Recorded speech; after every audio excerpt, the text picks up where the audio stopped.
minuto entrar pro estúdio.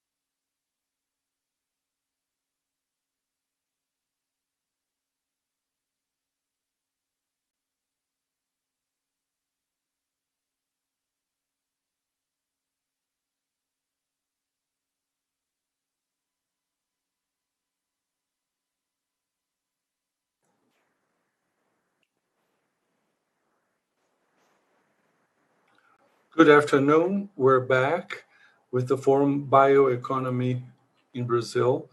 Now we want the one that will be in copy 15, China 2021 in Kunming. Monica Messenberg is here, and online, the director of China Trade Center, Mr. Pan Faming. Monica, you're welcome.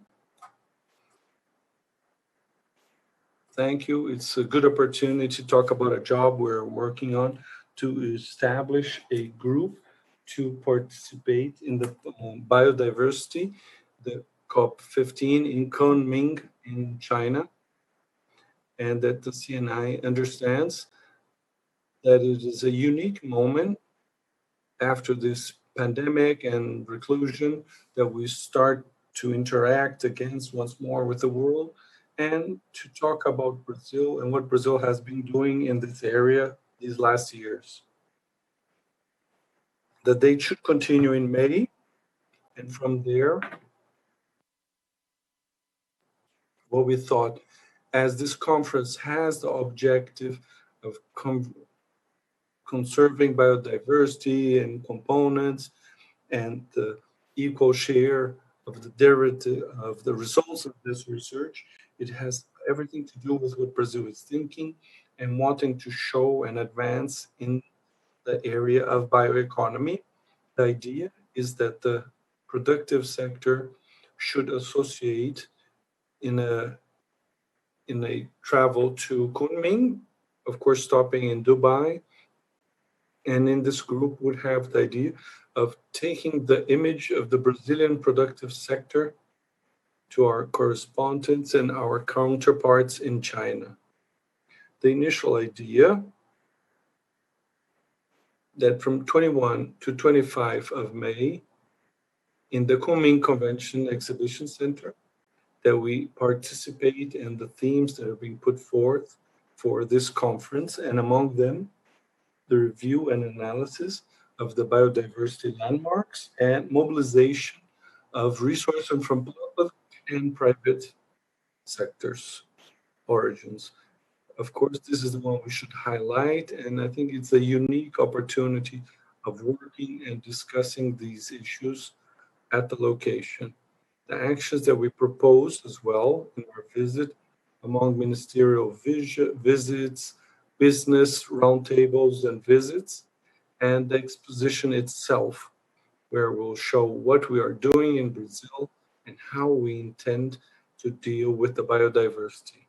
The strategy in this view, among others, is to give impulse to Brazilian products of biotech, partnership, investments, negotiations, and use that space that would be exclusive for the Brazilian productive sector to present our initiatives and as a meeting point, a place where we can generate business, make businesses that are of interest to our country. So this is the first layout of the space. Of course, until then, we will have to verify what are the rules that are being established, not only distancing, number of people, but the layout would be something opening. The tendency would be in some way to control the entrances of people and that it be multifunctional, not only exposition center, but for roundtable discussions or business deals, but also discussions and interactions with those entities that are interested with what we are developing and what Brazilian companies are developing.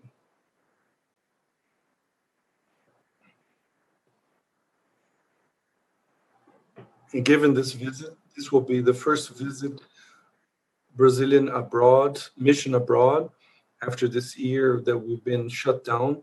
So the idea is to bring and also go to Beijing and there to do a business mission effectively that will deal with ministries and government agencies, with the Chinese Council, the promotion connected to diplomatic entities, commercial promotion agencies, and among others.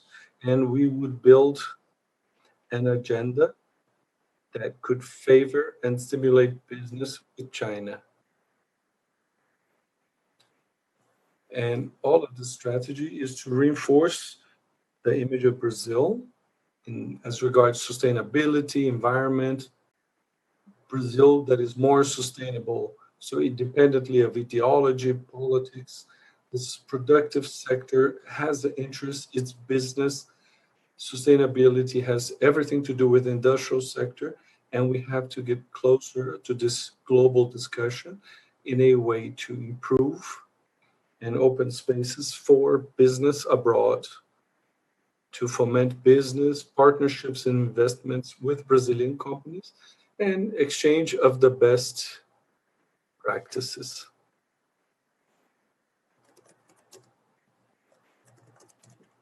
We'd like to give an invitation to the companies that want to participate with our contacts so that we can build this initiative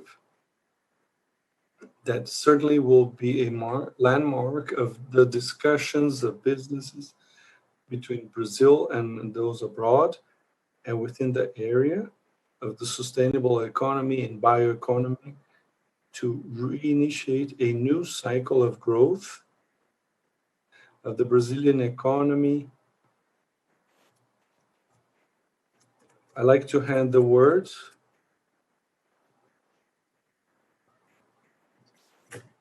that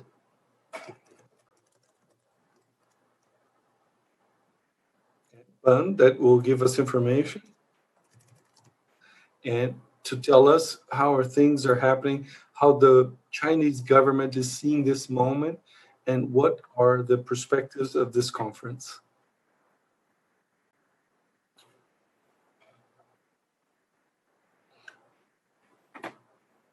Good afternoon to all. I would like to greet Mr. Hobson, Monica, that is the Director of Institutional Relations of CNI, as well, Executive Director of the Environment and Sustainability, Tatiana Leão, and who approached us of this project with the CNI. Besides of all of these authorities and speakers, I would also like to thank CNI for this invitation to talk about the COP15 that is foreseen for 2021, and to congratulate you for this action.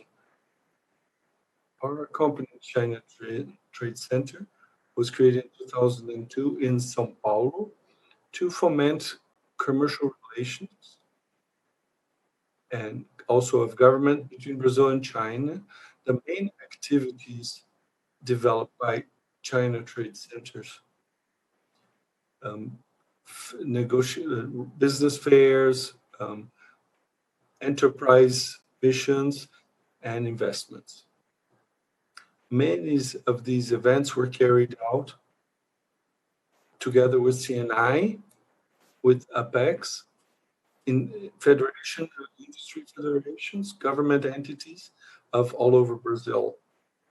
So the COP15 conference on biodiversity of 2021 will be carried out in Kunming in China. For that reason, we are giving all of the support necessary to CNI as partners for the realization of this event.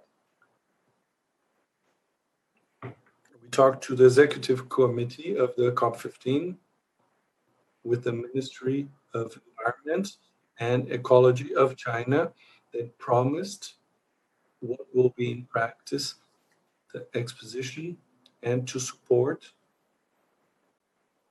the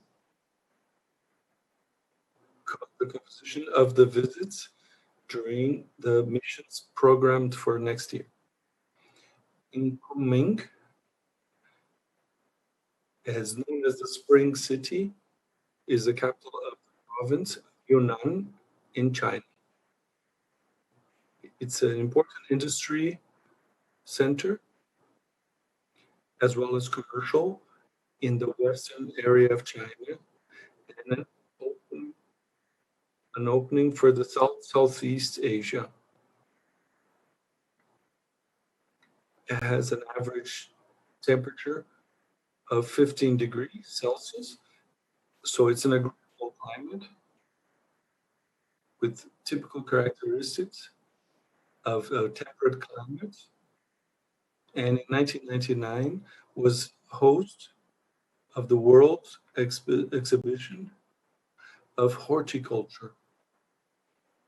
Has a population of over 6 million, and the GDP in 2019 was almost 100 billion. Its industries, especially of machines, metallurgy, tobacco, and tourism. We are certain that this mission for the COP15 will be very successful, and have a good day. Thank you very much. Thank you for your participation. I'd like to give you important information in the sector. Due to this is the first time we're talking about this initiative that CNI wants to stimulate and initiate, given the relevance of coffee and the moment we are in bioeconomy. Thank you very much. Have a good afternoon. Soon we'll start the opportunities and challenges for Brazil in the negotiations on the diversity, biological diversity, CDB UN.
We are back, and now with the panel Opportunities and Challenges for Brazil and the Negotiations of Biodiversity and Technological Biodiversity. We are here with Beatriz Millet from the Ministry of Development and Tiago Falda, the Vice President of Brazil, and the Secretariat João Cordeiro Lima, and the Foreign Affairs Secretary Jorge Luiz Altaide. I'm going to invite CNE representative Davi. Thank you very much, Viviane. It's a pleasure to see you all again to discuss this topic both presently and at distance. It's a very nice moment for us to continue talking about this interest system and this topic that is interest for all. So I would like to recap what we have done today for us to see that how everything is connected.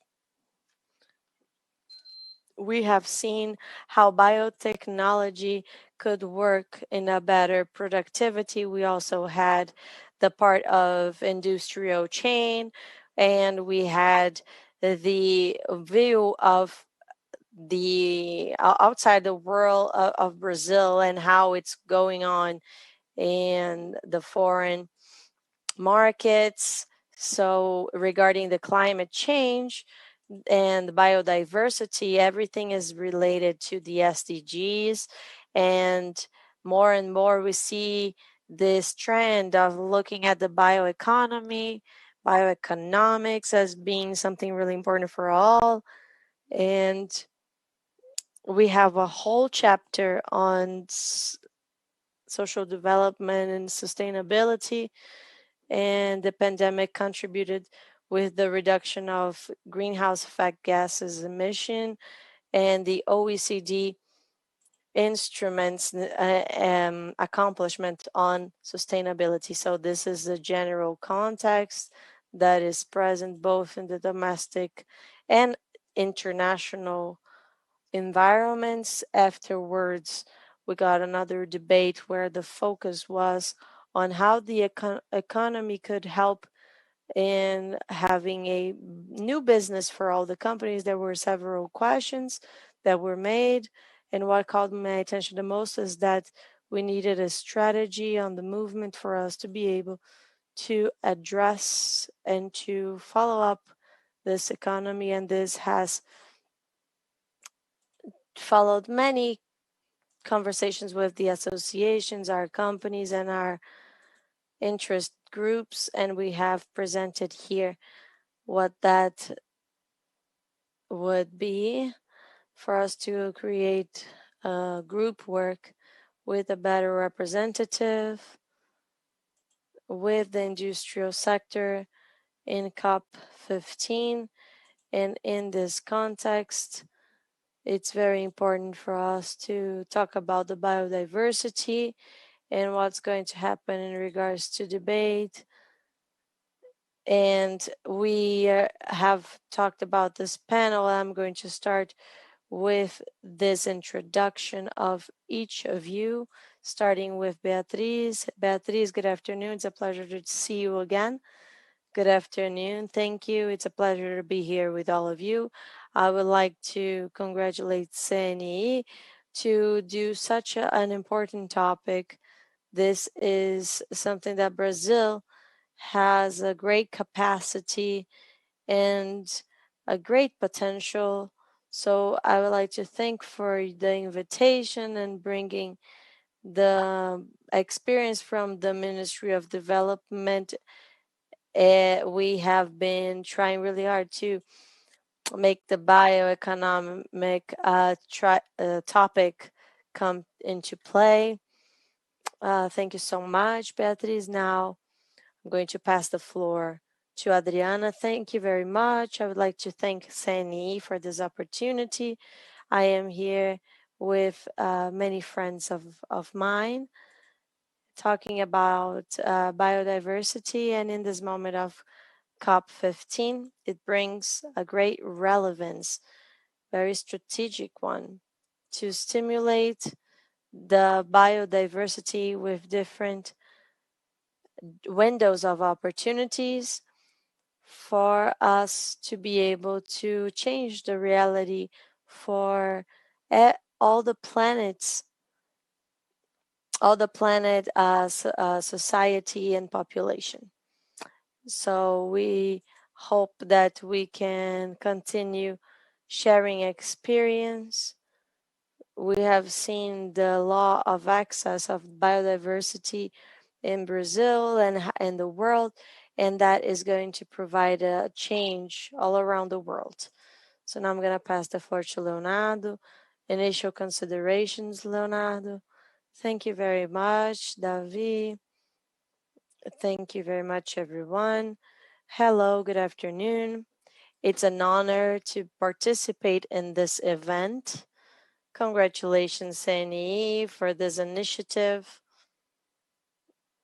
We know that is a consensus to all of us that the effective answers for the environmental problems, the changes that we see need to go through necessarily the concept of sustainable development, and that means respecting the environmental pillar, but all the social environmental pillars as well.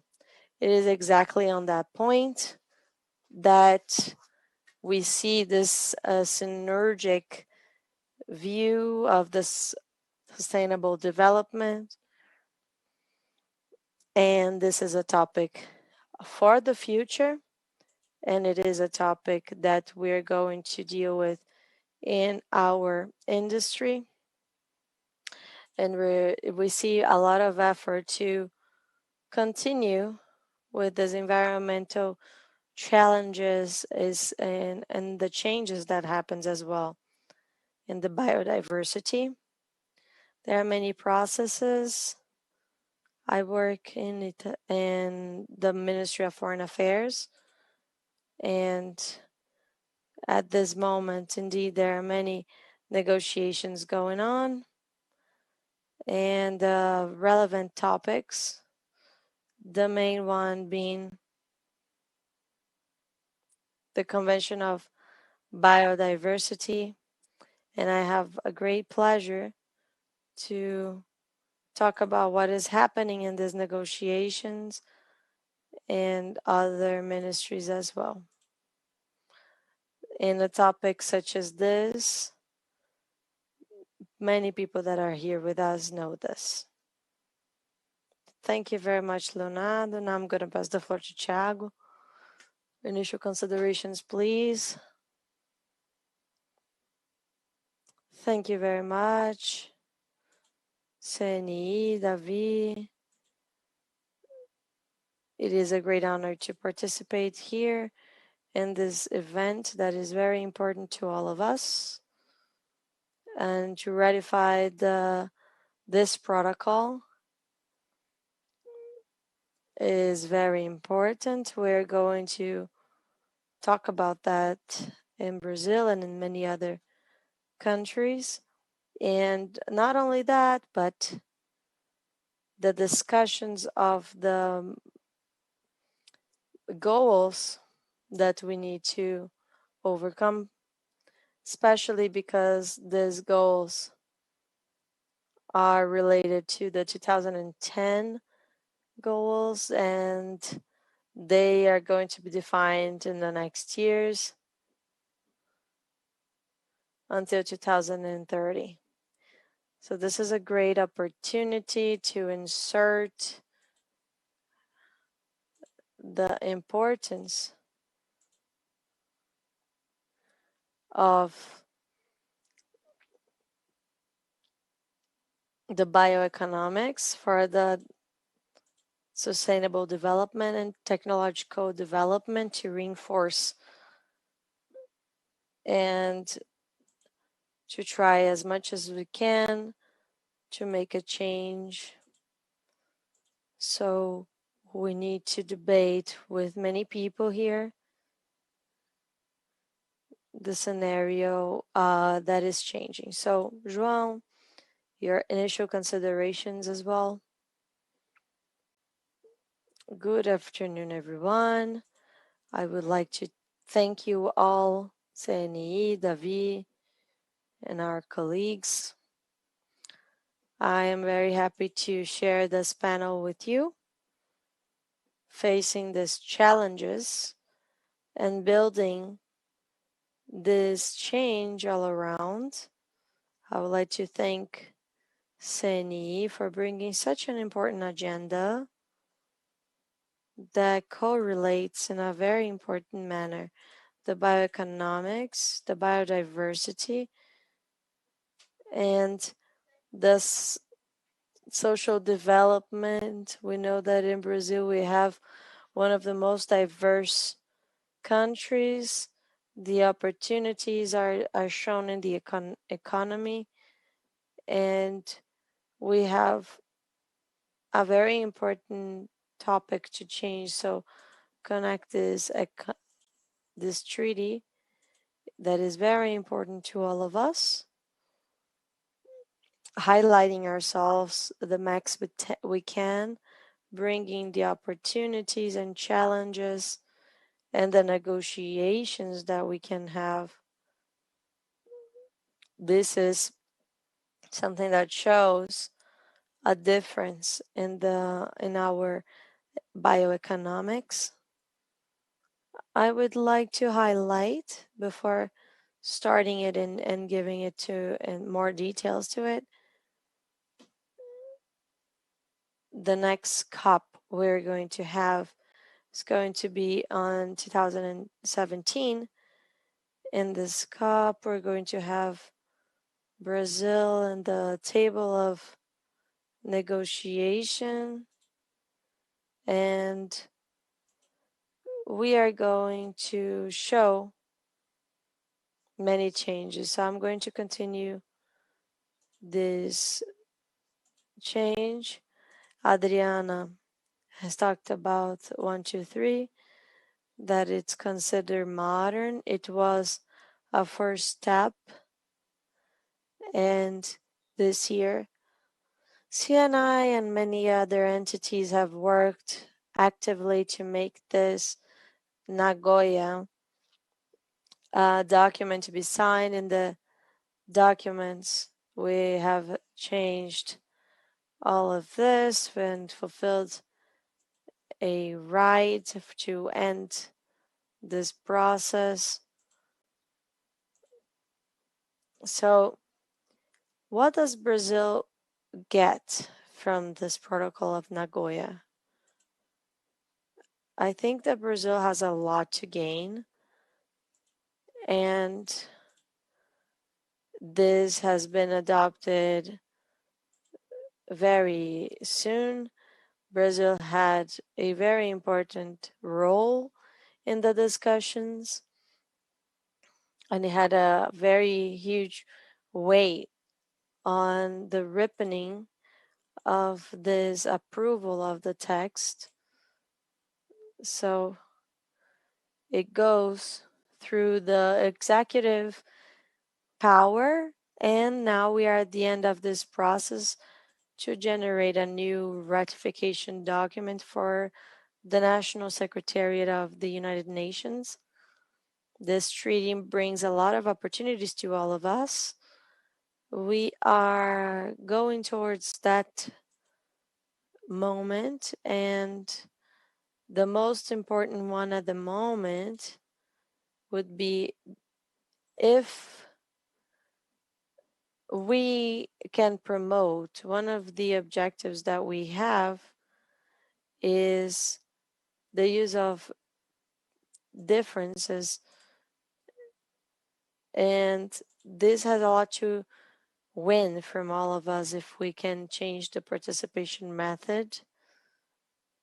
If in Brazil I have a very rich and enormous knowledge to spread, probably we have a lot to get and win from that. Besides that advantage, I believe that today there aren't many things for us to do, and this already counts for the differences that exist, and the entire world is part of it. We have commercial partners that already do this type of change. The European Union, we have many partners in Pakistan, and it's very difficult to get out of this agreement because why are we out in Brazil? I think that for this adhesion, we are trying really hard to get this going, and we are suffering many pressures. So, yes, to end, I show a lot of benefits because when ratifying this process with the European Union, Brazil is going to effectively be uh, important for the decisions in the future with all of the other countries, and it's going to decide important issues and the consequences on the digital world and treatment of this change as well. It deserves a better look. There are transboundary resources that need to be ripened with this work. The segmentation, we have set this change, and this is going to change this agreement as well. Thank you very much, João. Today we talk about the sovereignty of the countries. What is the importance of this topic, given that in Brazil we already possess our own law and we have a very modern law, and some countries are still going through this process? For me, this is a very important topic, and we need to really talk about that.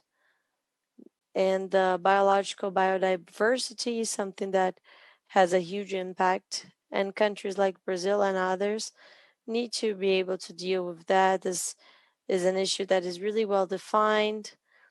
That is why countries like ours can have, by the CDB, added the access to the genetic change and to provide this access to be the Protocol of Nagoya. Brazil, for a long time, has been talking about this, and we have many norms regarding that. This norm has been culminated until 2015, and in 2015, all of the citizens, because all the world has committed this issue. There are no ready models.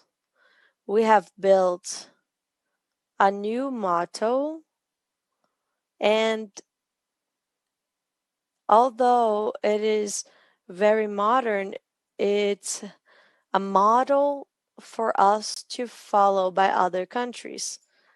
So, being in Nagoya, it doesn't matter if in Brazil you can have space not only to show your work, but also to bring investments.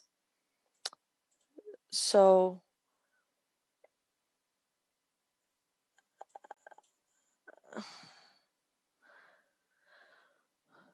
that is one of the things.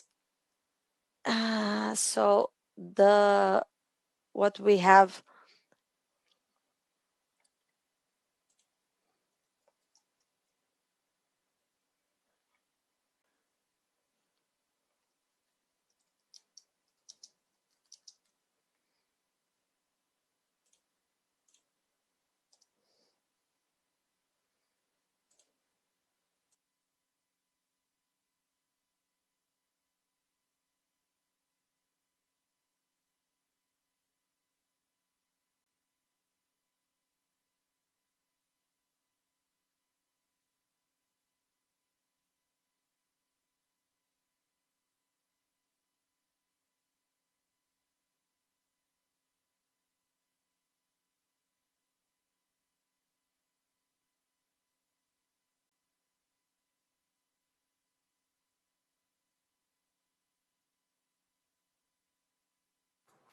Thank you, John.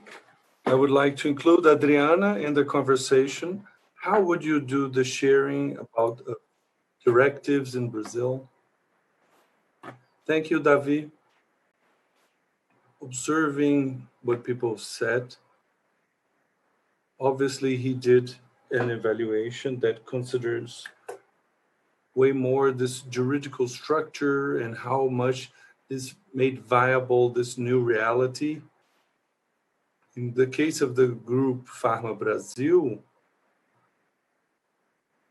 we understand that this protocol will in fact bring a reality that is extremely important, because now in all scenarios, economics and the pharmaceutical industry is in movement. This harmonization and this alignment with these international directives always are favorable, because this allows a standardization and so that these markets might expand.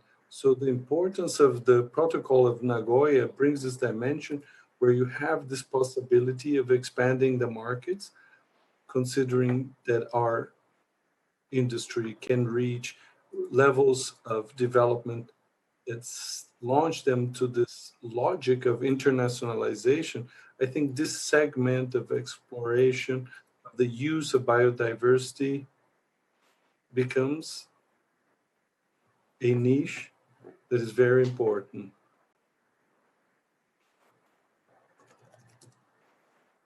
But at the same time, there is a counterpart to go into the Protocol Nagoya to deal that bring this strategic landscape, brings a responsibility, a great responsibility, especially the Brazilian state, that has to direct public policies that favor the directives. When this CBD came to Brazil and to this biodiversity, this set of what was done correctly or wrong so that we could receive these international directives, this demonstrated this challenge of in terms of public policies. Logically, that if we look at our industry, and I'm talking only about the pharmaceutical from 2 or 3 decades ago, is quite significant. So this new regulatory landmark opens up space, because this industry in Brazil is looking at technological innovation and is really embracing the opportunity in having in biodiversity its new source of inputs for medication. If we look in this scenario which the world is facing, even efforts in the sense that we start to have a valuing of local production, to have local strategies, I think that this creates scenarios of opportunity for economic development. But this ratification brings not only a great opportunity, but great and important challenges for public policies that will create the space, not only in the sense of simplification, but of a clarity, a standardization that will stimulate the local investor as well as the foreign investor to really want to invest in this segment. I think that's the first message. Thank you, Adriana. We talked a lot about biodiversity, positive perspective of this agenda, but I would like to hear a little bit about from Beatriz in terms of the evolution of this theme. So when we talk about biodiversity, we have to talk about Brazil. We are the country with the greatest diversity. We have 20% of all species known in the world in our territory. We are a giant in all perspectives. We're a giant in territory, giant in quality of biodiversity, in quantity of biodiversity, and in potential in how that can evolve. As was well mentioned, we already are walking in the way. Brazil is a country of vanguard when we talk about biodiversity and others. So in what comes from this as regards bioeconomy, etc., an area of CDP, discussions that people had since 92. We signed the convention and then evolved in a provisionary measure after a lot of conversation, and we went to a legislation, then a decree. We've worked a lot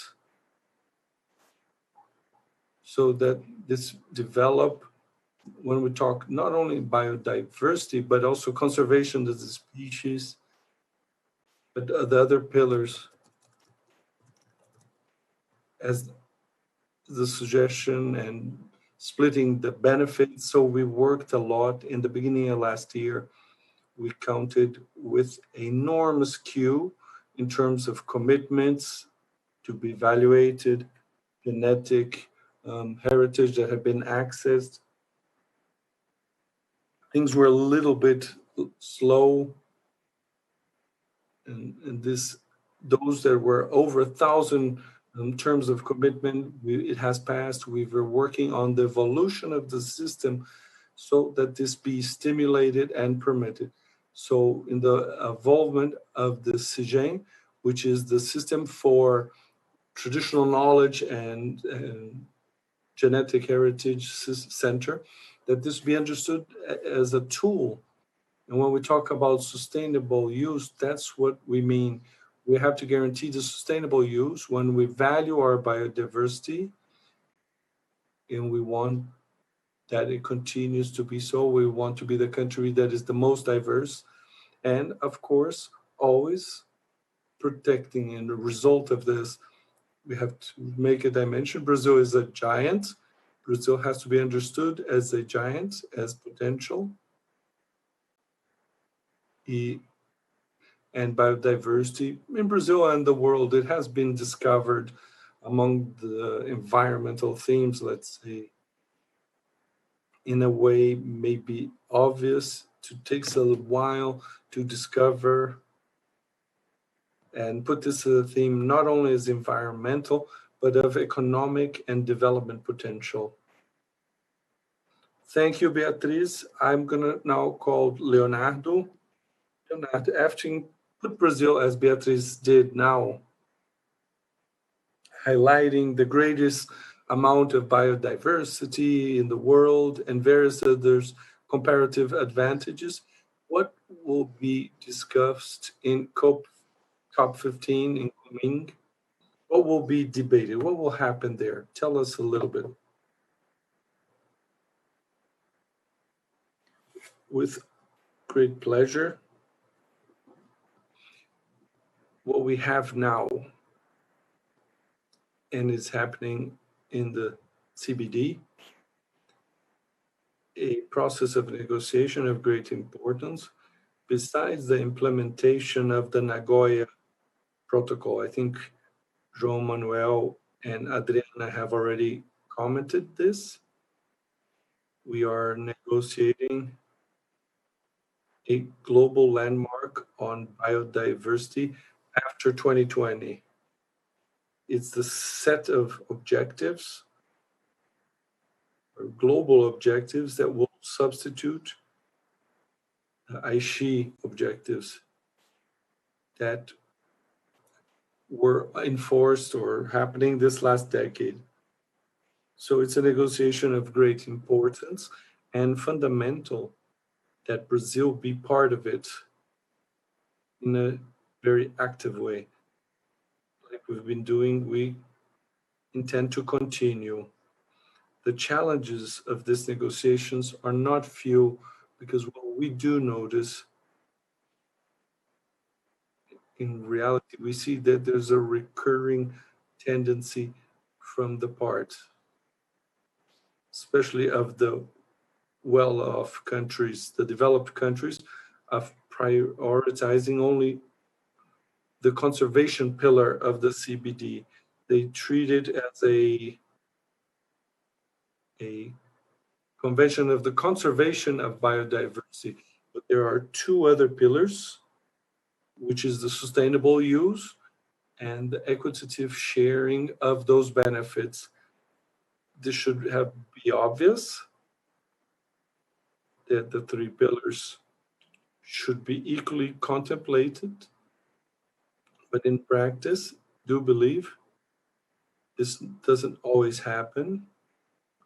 They are in the negotiations until we've seen now a tendency from the developed countries to overly emphasize almost exclusively on the pillar of conservation and neglecting the other two pillars. This becomes very evident. I think that's the challenge, central challenge of this negotiation, to assure that this global landmark that we should reach at the end, that it be balanced and should take care of the three pillars. What we've seen is an approach very ambitious in terms of conservation, and they are proposing the so-called, in English it's smart targets, these modifiable objectives for all objectives related to conservation of biodiversity.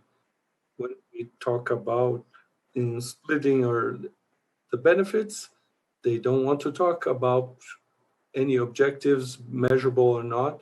There was a delegation of which I won't mention due to diplomatic issues, but in the last meeting in Rome, February last, said clearly that the most they would accept an objective that would say as follows: we will increase in a substantial way the sharing of the benefits, something very vague in that sense.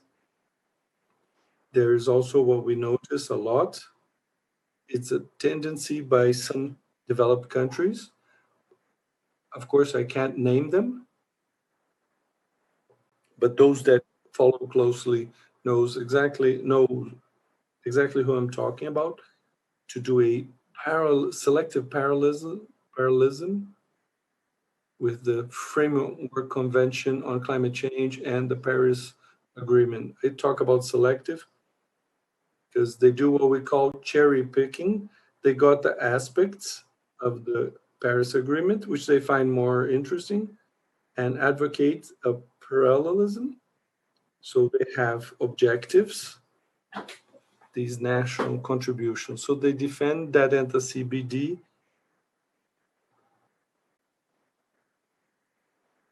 that they be similar for all countries. They also want mechanisms of transparency and monitoring, and they want to keep this parallelism as regards the climate convention. But as regards other aspects that are crucial, like the issue of financing, there isn't an attempt to create any kind of parallelism. What Brazil has done, we have to keep the coherence of what we want to establish.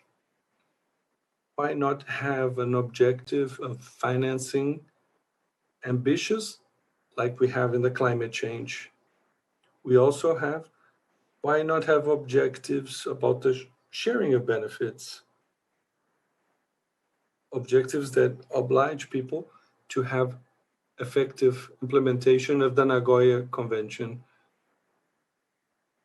Establishes, for example, the creation of a mechanism, multilateral mechanism of sharing of benefits. Why can't we adopt one that determines the need to put into movement this mechanism and to establish a financing of generation of resources to that mechanism?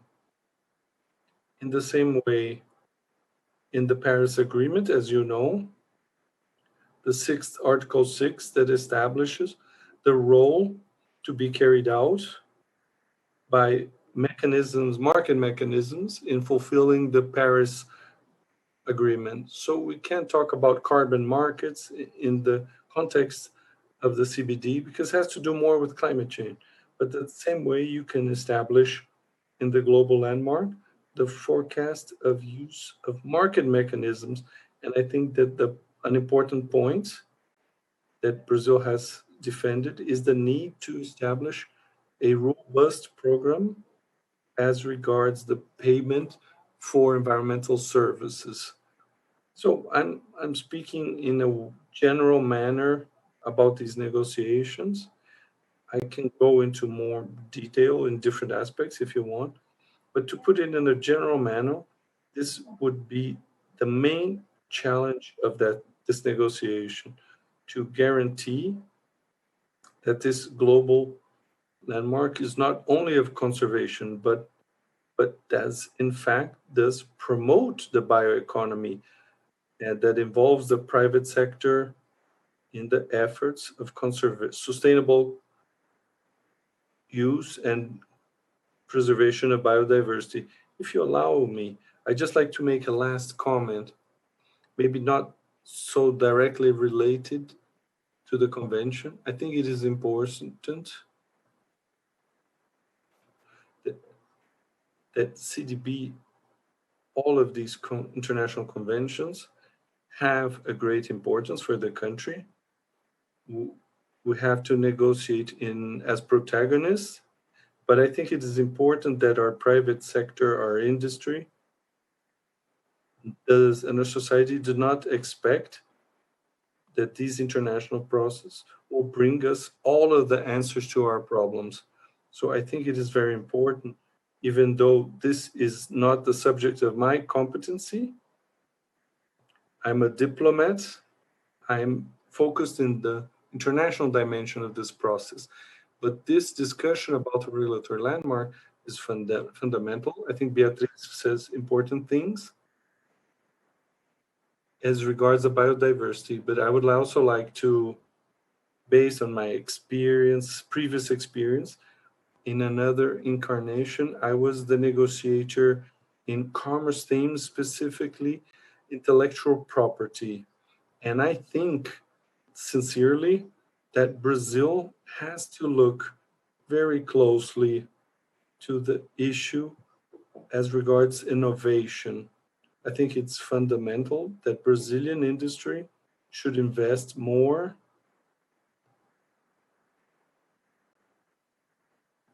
Sorry, we all know this. The investment in Brazil in research and development is low. We need better instruments for this. And I ask myself if something that we should do, we know the revolutionary role that Embrapa had in Brazil in promoting and increasing productivity of agriculture.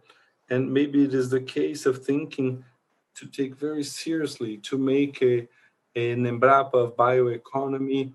We also have to think about, together with the government, of the creation of technological clusters. There is a lot of things, we have a lot of homework that we have to do in the domestic sphere. But once more, I'm doing this comment just to feed and enrich our debate, but these are not my responsibilities, okay? It's not I who can promote this discussion, but I think the private sector has to have this present. It's no good thinking that the convention, that we're gonna get there and negotiate and just push people around, and that's what's gonna solve our problems. So that was the last comment that I wanted to do. Thank you so much. So, okay, yes, Leonardo, there are many barriers that we have been doing and facing.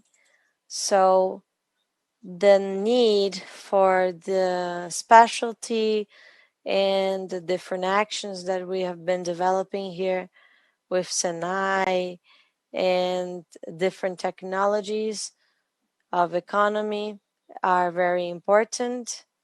So we have pointed out the climate change and the biodiversity.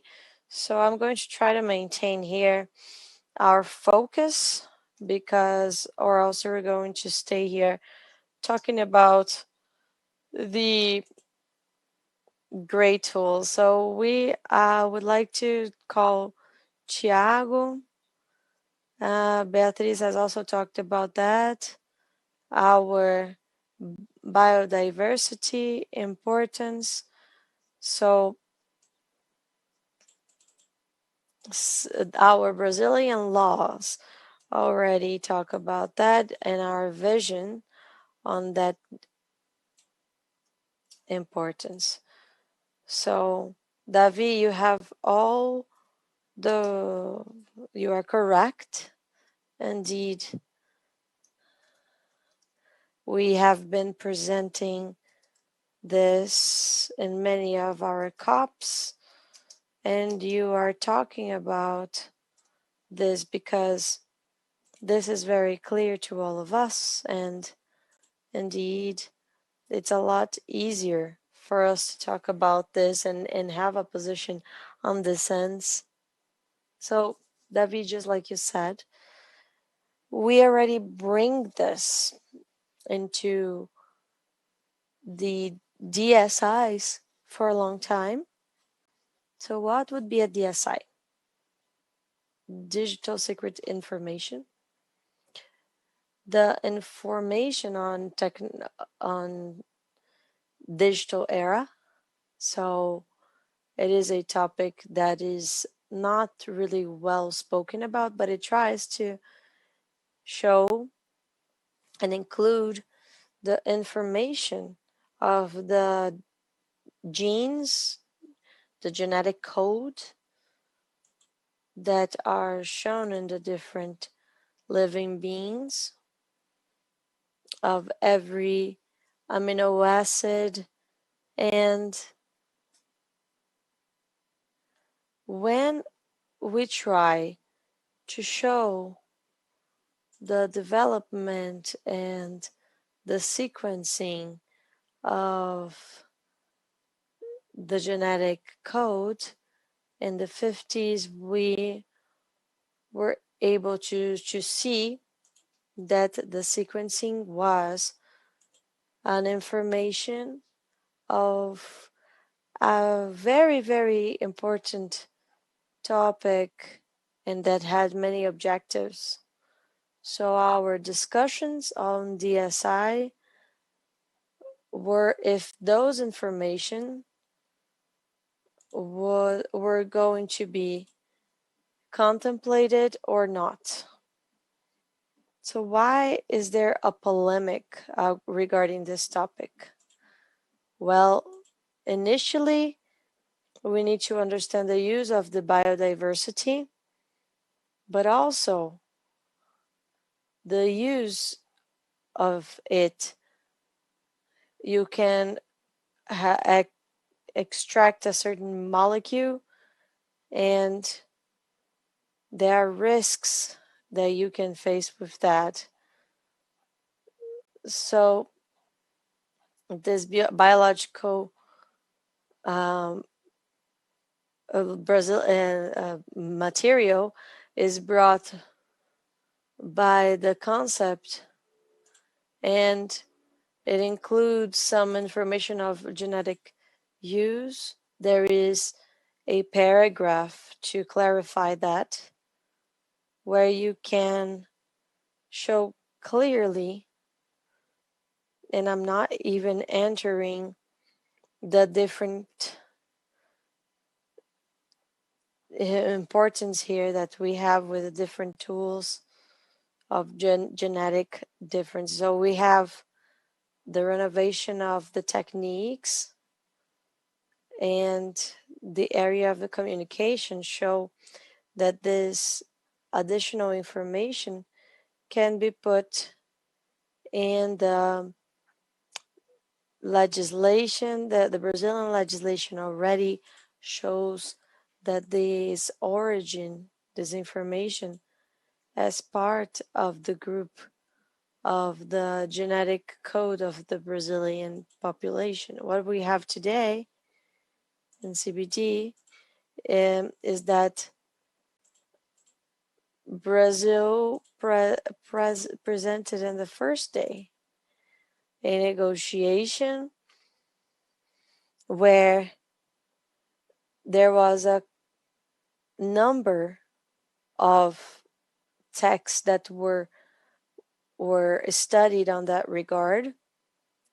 But why is that? This concept is logical, and for many countries, it generated a big discomfort. They had a lot of discussions initially, and the use of in all the copy, and in the this is a discussion where we have many protocols, Protocol of Nagoya and CBD. So what do we see with as the main challenges and the use of sequencing? We need to really be able to convert this knowledge. Since the 70s we have been doing that, and the change of the different institutes,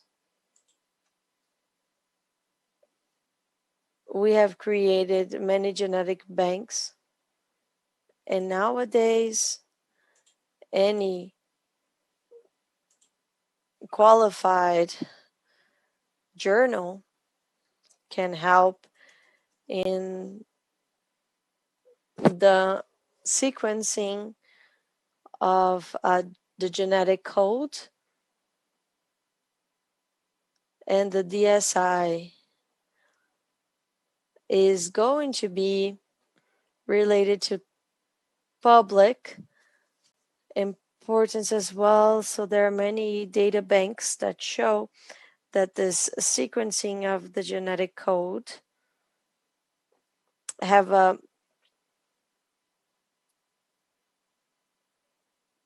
in only one bank many informations that are available for all. And the CDB has a lot to talk about in that regard.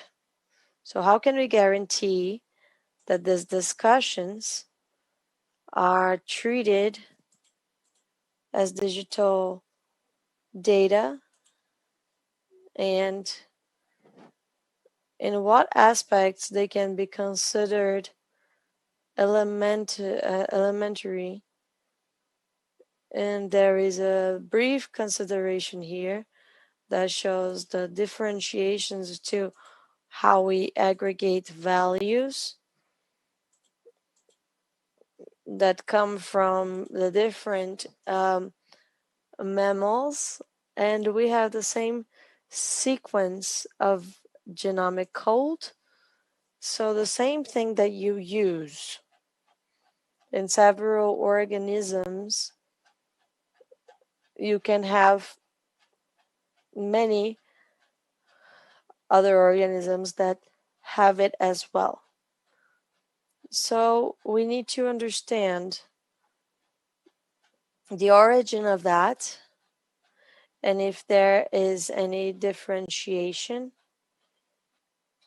So it's very common in the biotechnological understanding that the sequencing come from several countries and aggregating values, both in the biochemical and in many other products. So there are dozens and dozens of discussions that can be made. And if we stimulate the sustainable use of these different countries, we can understand that there is establishment for that case in biotechnology to have a mechanism to overcome.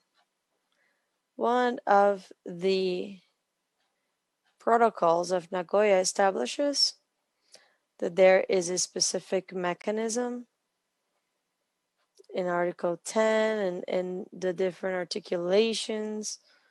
We see that it involves the biodiversity, and in many situations, we see a different addressation to the problem.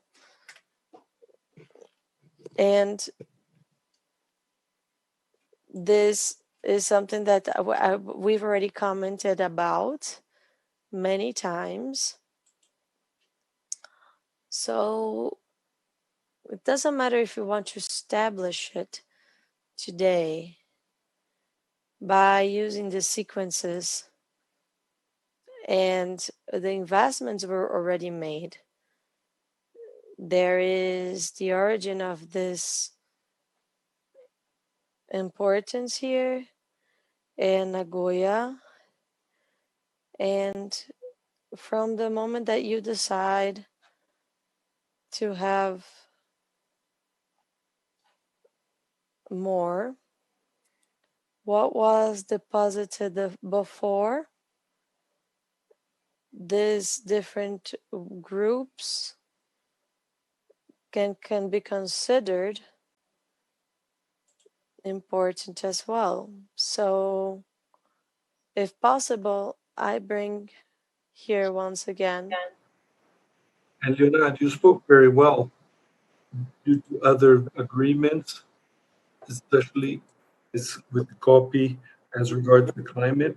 And in this opportunity, I had to verify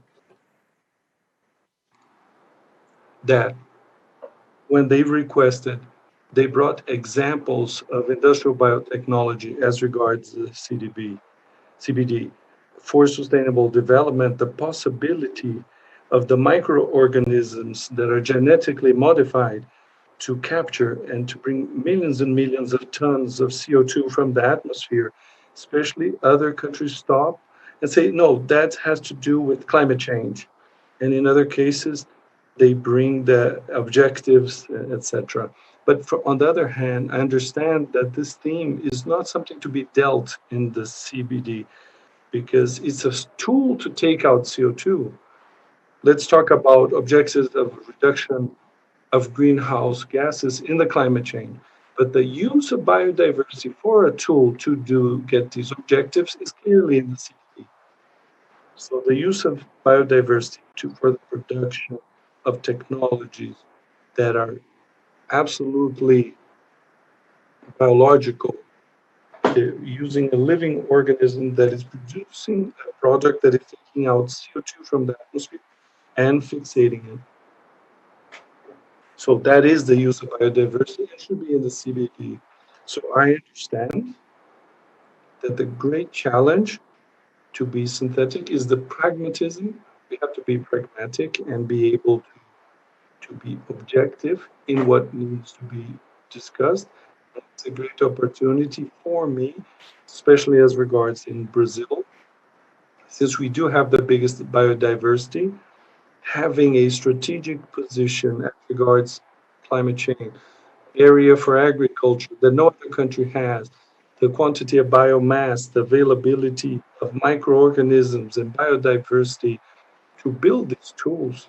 I think, yes, Brazil has to be the protagonist in this innovation agenda, disruptive innovation, and simply contribute to reach the development and the objectives be of the CBD as well as any other environmental agenda. Thank you, Thiago. Since you did mention Leonardo, I would like to hand over. What other subjects you will deal? We talked a little bit about DSI, but I'd like to talk to you about what are other themes that are strategic and in the negotiation agenda of the Brazilian government. I'd also like to add what would be the contribution that the private sector could have in this discussion.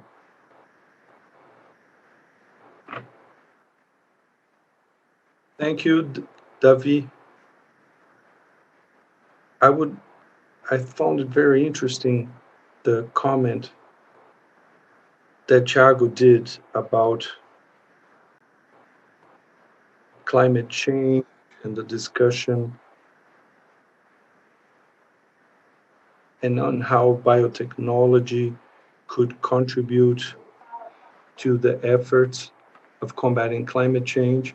I was even curious, I would like to know from you, Tiago, what the countries that were against this discussion, if these were developed countries or in development.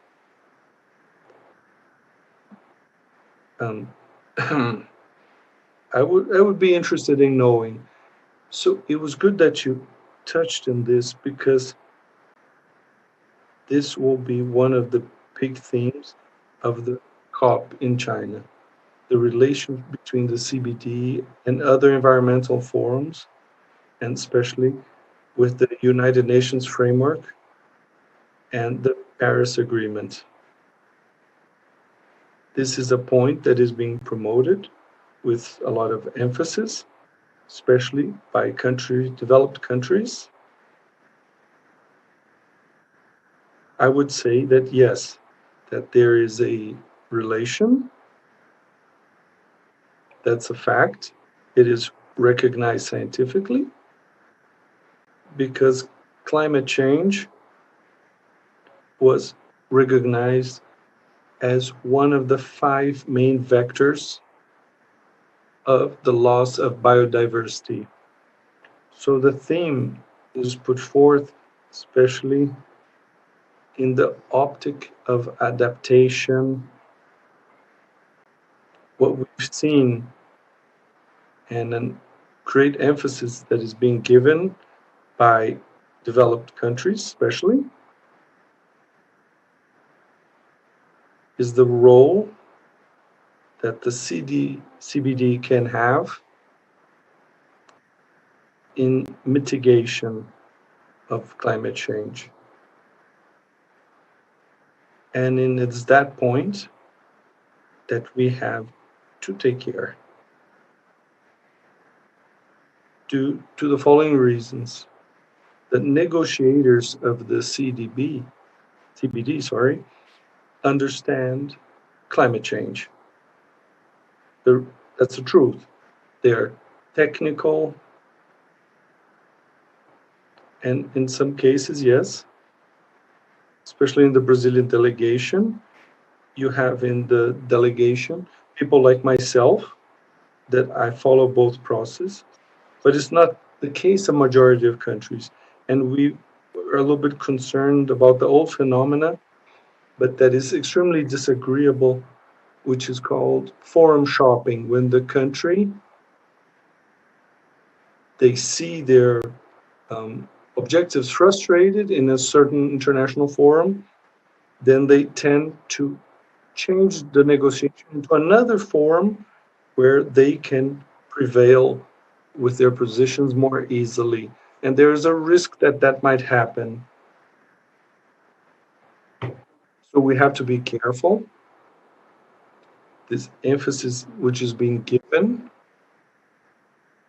the relation of CDP with the climate convention, that this does not become of establishing as regards the nature. And this was in the climate convention, as all,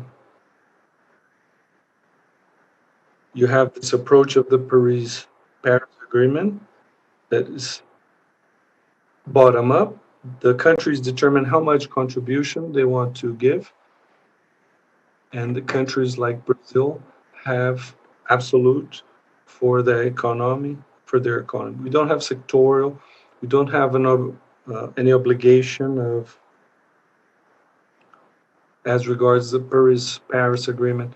We have an absolute objective, and we can fulfill it in any way we find convenient, using a mix of different policies. And then there are many different combinations that are possible. So what happens in the CBD, even in the CO draft, that is the first draft of what was presented in the beginning of the year, then discussed in February, there was an annex that determined directives in references The ND6 components that determine to establish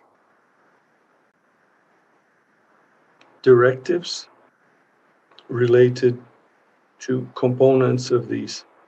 This is clearly a violation of the spirit of the agreement, Paris Agreement.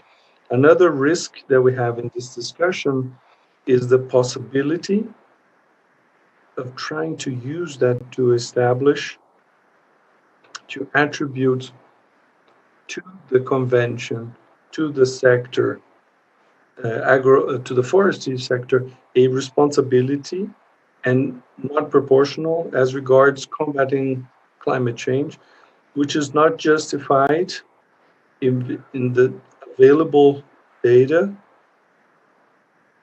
as regards of the causes of this. We all know that 80% of emissions of greenhouse gases come from fossil fuels and industrial processes and not from the agroforestry. So we have to be very careful in discussion because there is a real risk that it be used to subvert the principle of common responsibilities, which is a dear basal to not only to the climate change, but all other. I know you didn't want to talk about climate change, but we can't not do it. This is a theme. One of the great themes is of the copy in Kunming that will be dealt, besides other issues that we've already talked about, sharing benefits, conservation, and sustainable use of biodiversity. And clearly, it's an attempt to connect the two regimes. And I'm not saying, look,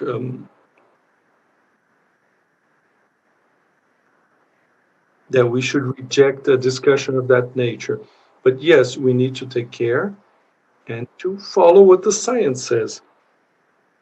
For example, in one of the reports, that the main vector, the causal that is connected, the main cause, the adverse climate change issues, biodiversity, these adverse effects, is of course the loss of biodiversity. But when does conservation bio itself can help mitigate?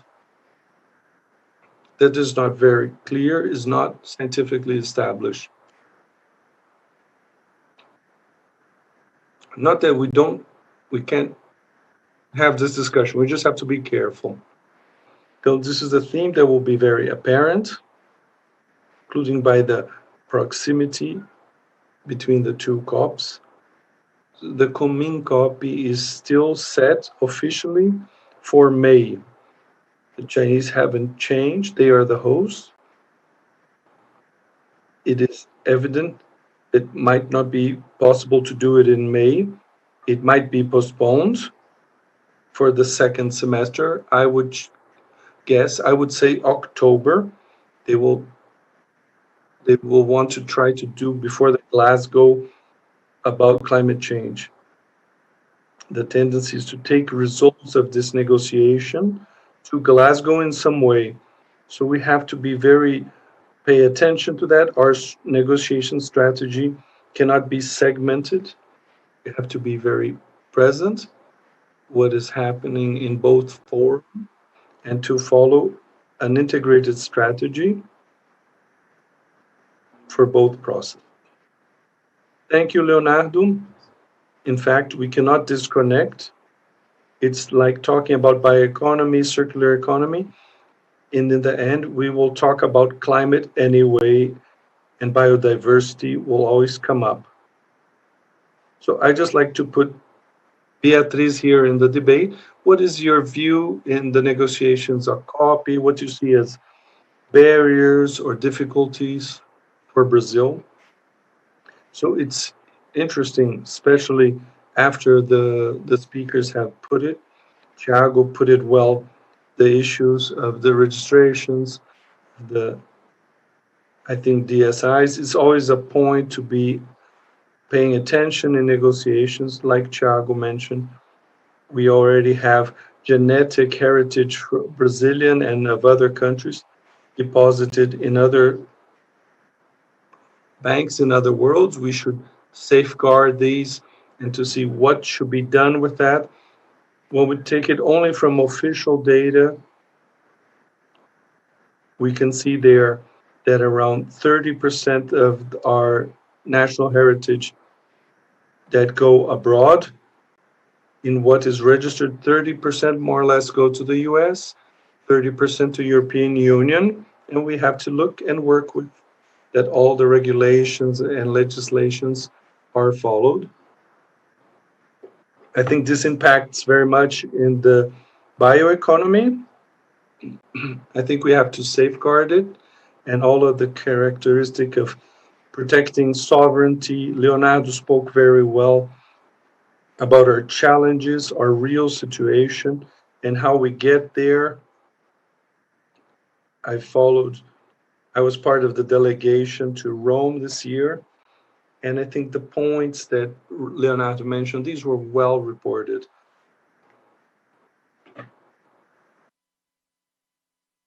It's interesting how the CBD still touches a lot as regards conservation. When we talk about conservation, it's no problem. We have a very specific and careful forestry code, and over 60% of the Brazilian territory conserved in a way that, in an interesting manner, the pillars of sustainable use and sharing of benefits are dealt in a way basically very unequal as regards obligations, responsibilities. That is a point that we seek, that this be very balanced and worked, and this is a challenge.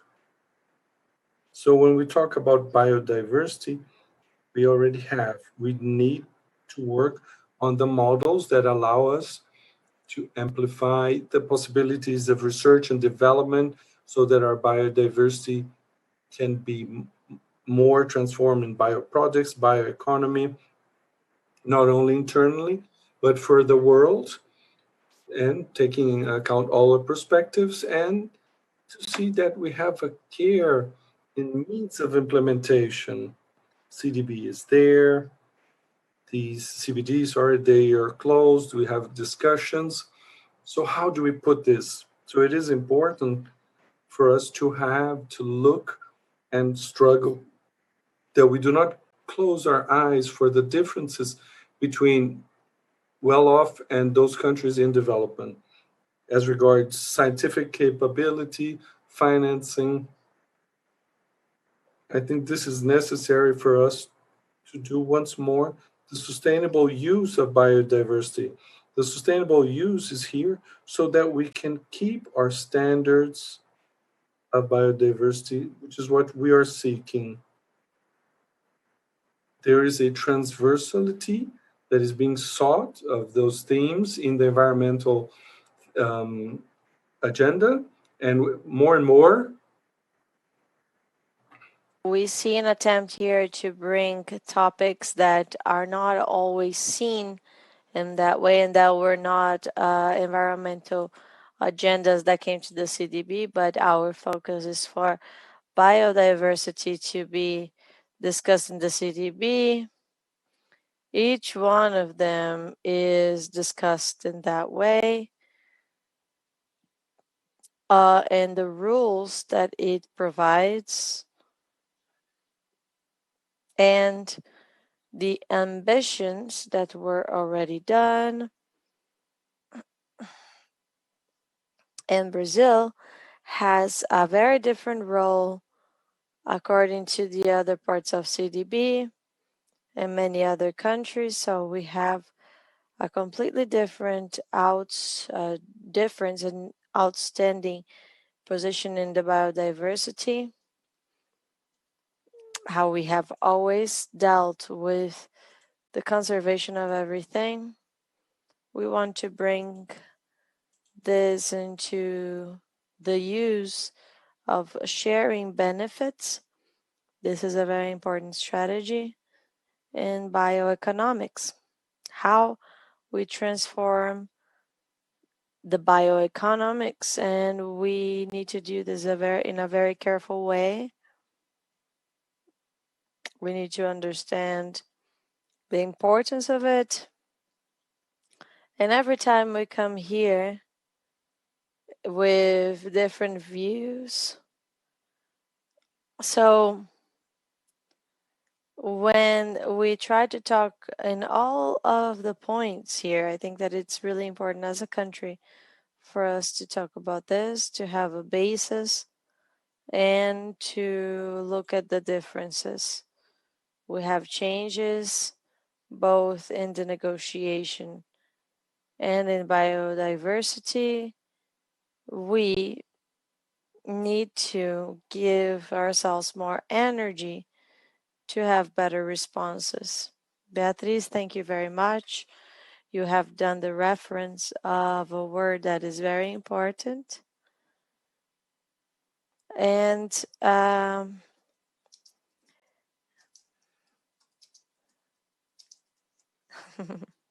and the aspect of the transboundary topic, that is something that we wanted to talk about, the cooperation of the different countries of the Amazon region, how they can see the social development. And yes, Davi, this is a very important topic indeed.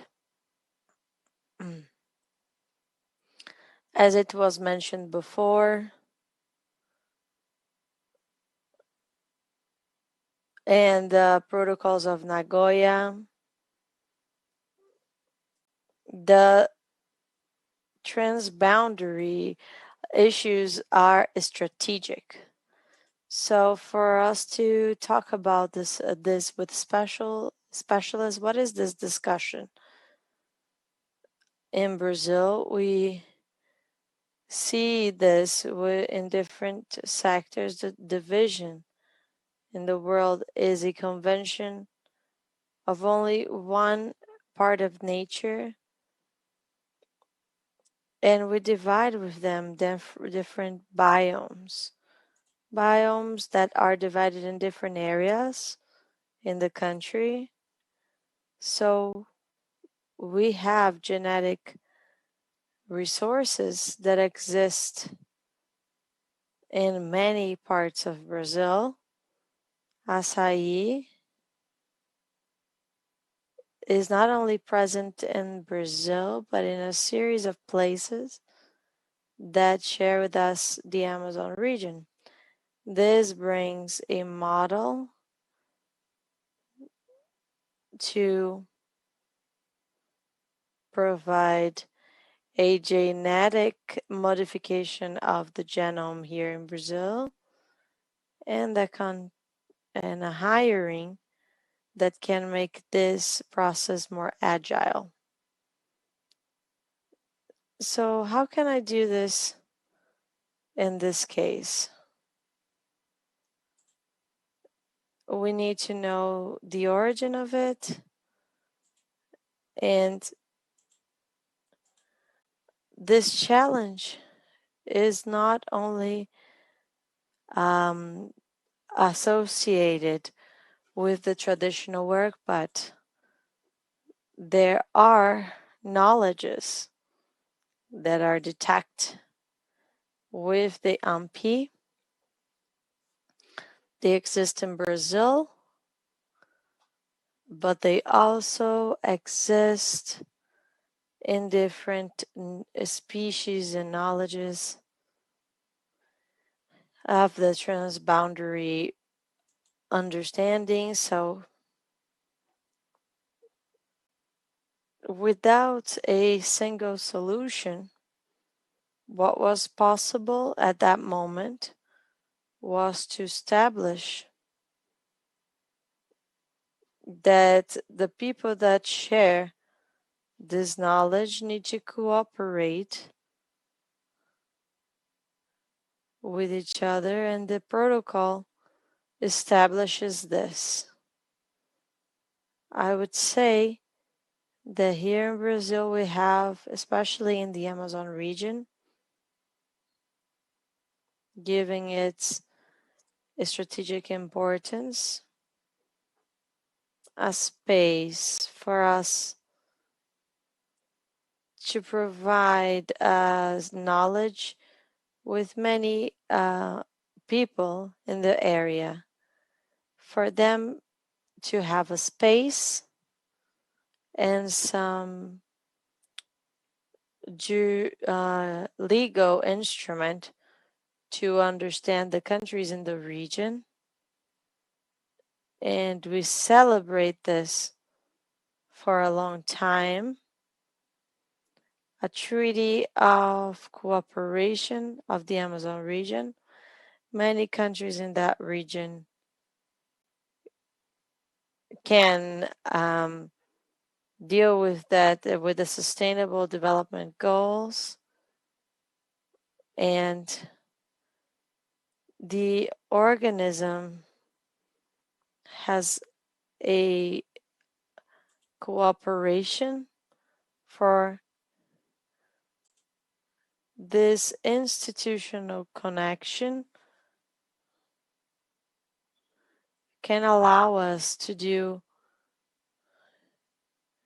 a better presentation of feasibility in the area. I usually say that the mechanism of access, it is something that we have mentioned in many countries, and it's one of the elements for the bioeconomics that is extremely important and that need to be present for Brazil to really be in this wave. It seems like we've lost. This mechanism can be a solution for induction and that can favor our investments. These countries can receive benefits.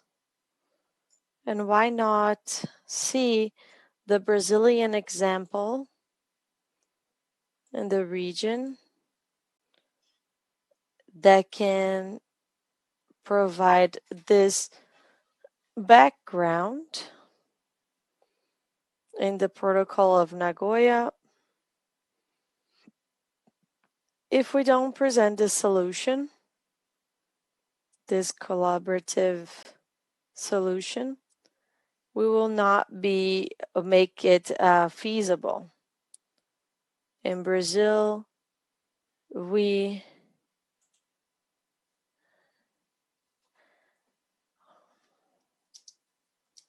what happened is that the entities of research, sometimes those who know it fall and run from it, and others feel like they have opportunities that they can reinforce and to have this access and the cooperation that is established to face this challenge and provide an opportunity. So the countries that provide this change in the Amazon region, they have elaborated a strategic agenda. And in this agenda, before, we used to have the Protocol of Nagoya, but there was something that helped us with these intelligent systems, and this was already in the agenda. So it is important for us to look at that as well, allowing us to look beyond And it's something that we have been bringing many times and reinforcing it with the digital sequence transformation. This is a topic that needs to be looked from another perspective. We always influence less and less, and we know that we can influence more. And this message that was shown needs to be looked inside for Brazil to show a better solution that is very specific for Brazil. And the SI and science can have access in species in the majority of the parts of the world. And when we try to get a regulation in a solid manner and apply it, there is this process that we need to show. So we have seen that in many resolutions that makes things not be important. So this application can show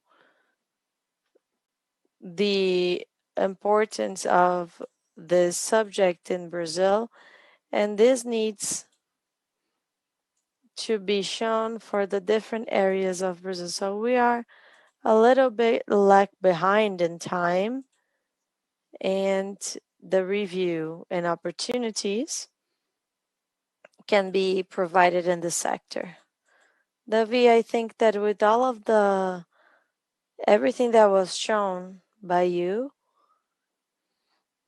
this is the topic that we are going to need to deal with more and more.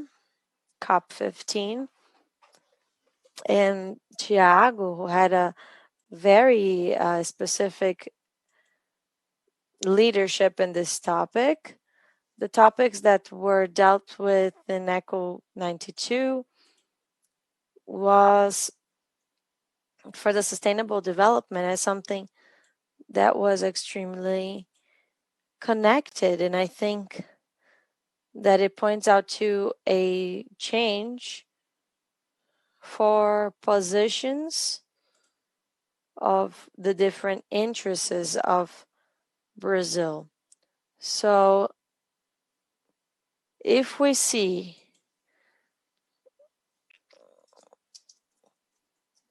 the innovation that can guarantee a new logic of the environment, we can start gaining a new perspective where we see the biomes and a cooperation in a regional level for us to be able to establish a clarity with objectivity for the stimulation of the investments.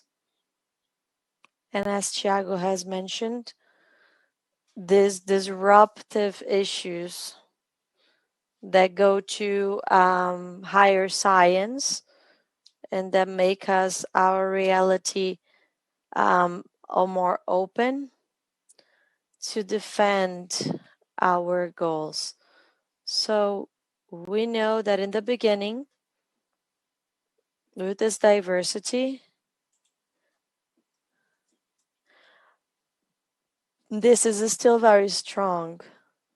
When we talk about sustainable development, we need to see the spaces and opportunities for the different segments of the economy throughout the economy can propose technologies, not only in the point of view of the sustainability, but also technologies that are more adequate to allow this biodiversity to be preserved in the conservationist fashion, and I desire immensely a lot of luck.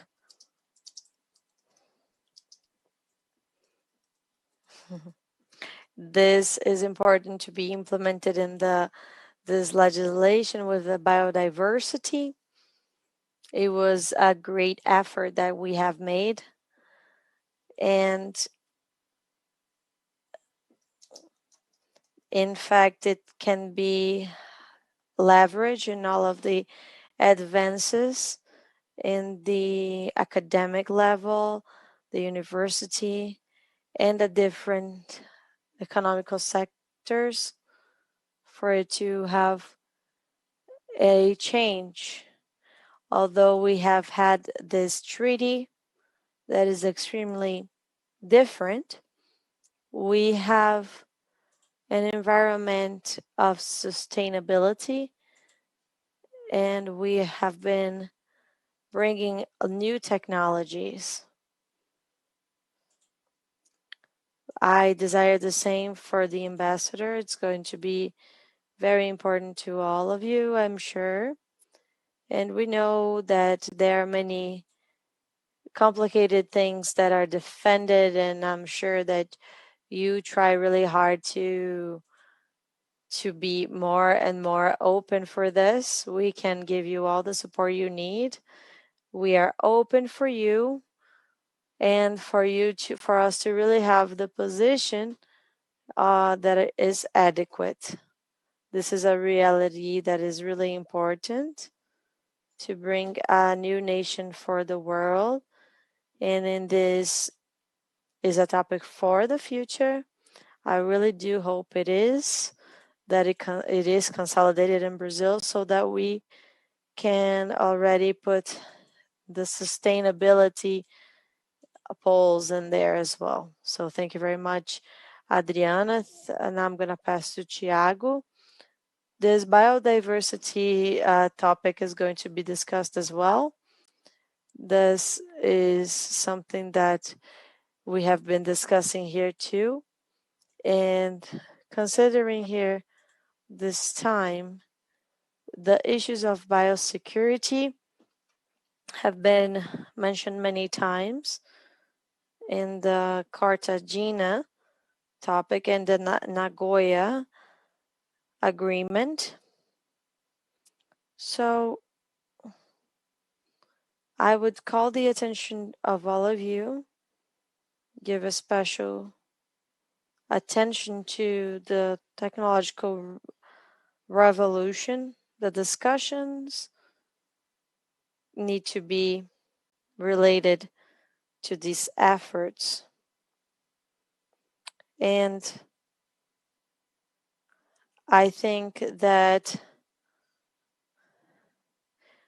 in a previous use in the past, these technologies are disruptive, but they are going to bring a lot of potentials in the use of biodiversity for the several uses, social, economical, and all of the other uses. We need to discuss that in the last COP because of the different uses. These are technologies that need to be more and more used. And the Nobel Prize of Medicine was done because of the thesis, and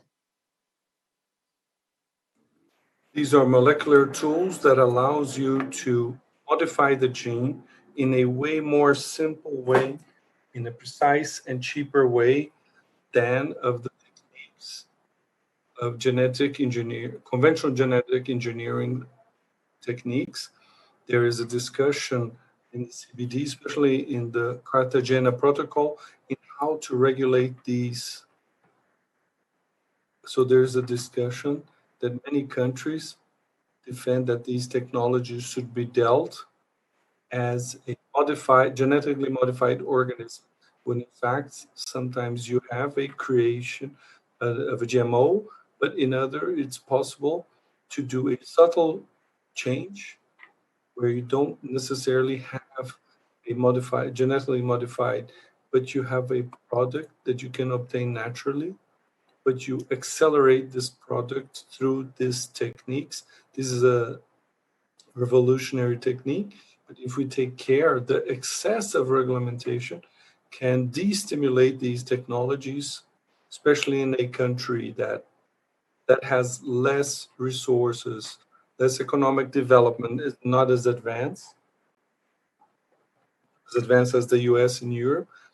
These are very promising techniques. They allow for the development of products at a lower cost, that smaller companies come into the market. It stimulates competitivity. It will generate jobs, income, economic development. So it's important that these techniques be adequately regulated. It has to be sufficient. It shouldn't be excessive and nor minimalist.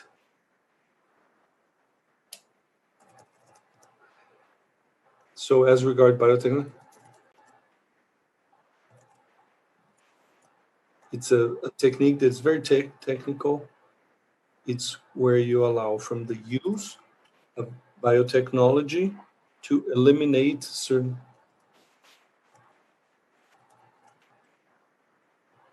you can take out certain characteristics from a population in general. Then it comes, but is this a risk to biodiversity? Yes. And the consideration you have to have, what is the risk of using these techniques?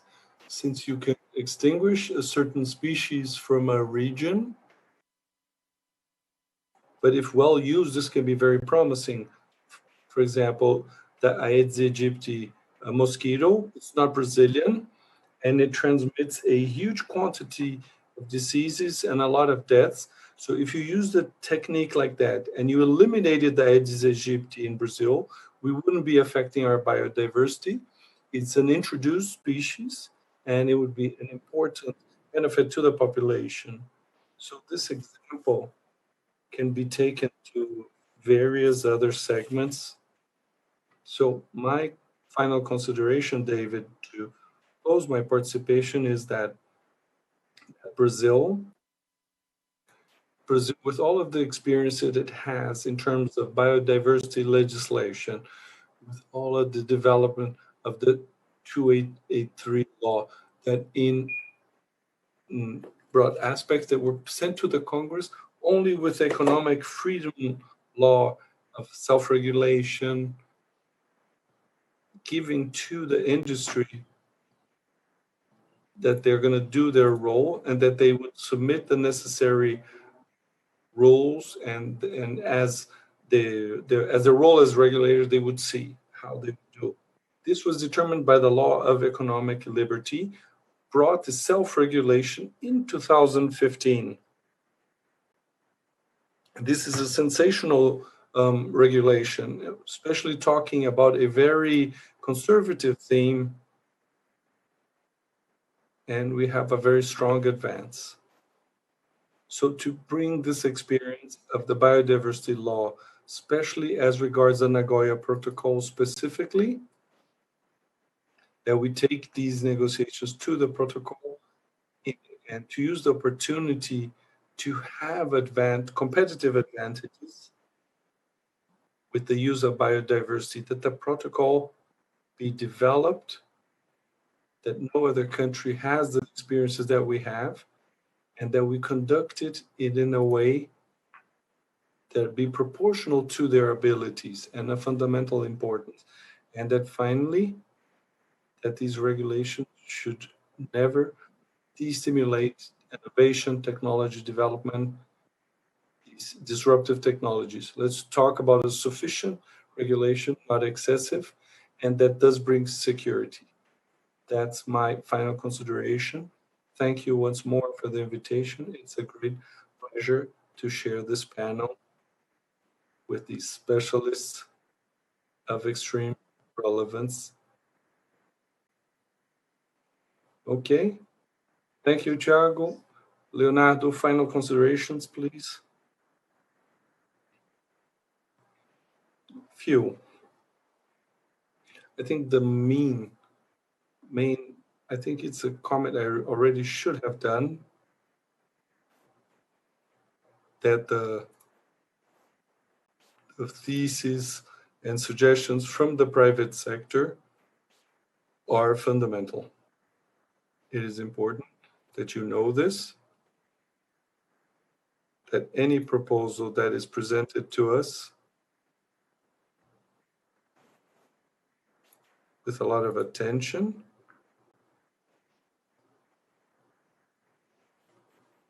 we will discuss with the rest that compose the Brazilian delegation. It is extremely important to receive these, and it's on the basis of them that we establish our strategies for negotiation and define what would be the national interests in these negotiations. It's just to say that we are open to receiving these comments, these supports. It could even be about the whole global landmark or specific aspects that might concern the industry more. But part of your role is fundamental. Help us to be creative in the negotiation. And finally, I would like to thank you, David, and the CNI once more for the possibility of participating in this panel, and very interesting in such an important theme as regards sustainable development, the bioeconomy. Thank you. Thank you, Leonardo. Thank you for your participation. Adriana? I think I've done my last considerations. I'd just like to thank the CNI once more for this opportunity. You've done a fundamental work in making dynamic this agenda. Thankfully to this continuous effort of bringing these discussions and generating contributions so the private sector might subsidize these actions. This is extremely relevant, and I have very grateful of being able to work and being able to help you. Thank you, Monica and President Hobson. I thank you.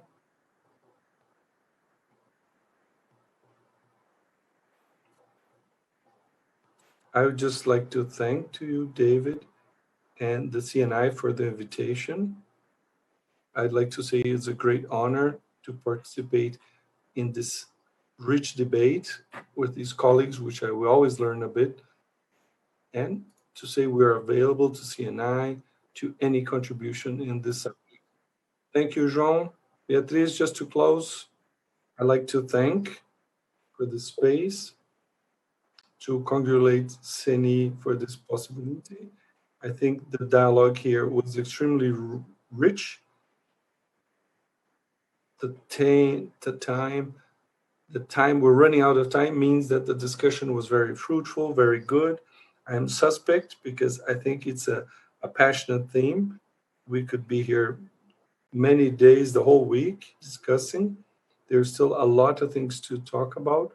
I'd just like to thank the opportunity to be here with colleagues that are so capable. I think this was very rich, and our doors are open in our Secretariat of Biodiversity to always keep the discussion open, to have this exchange, this dialogue, and always for the good of Brazilian biodiversity and dialogue. Thank you for CNI, and I'll hand over to Viviane so she might close. We thank you all for your participation. David, thank you for moderating this debate. We also like to thank the participation of all of those who were invited. They brought important issues that certainly will orient and help the private sector to value biodiversity with sustainable development. Thank you very much. Have a good afternoon.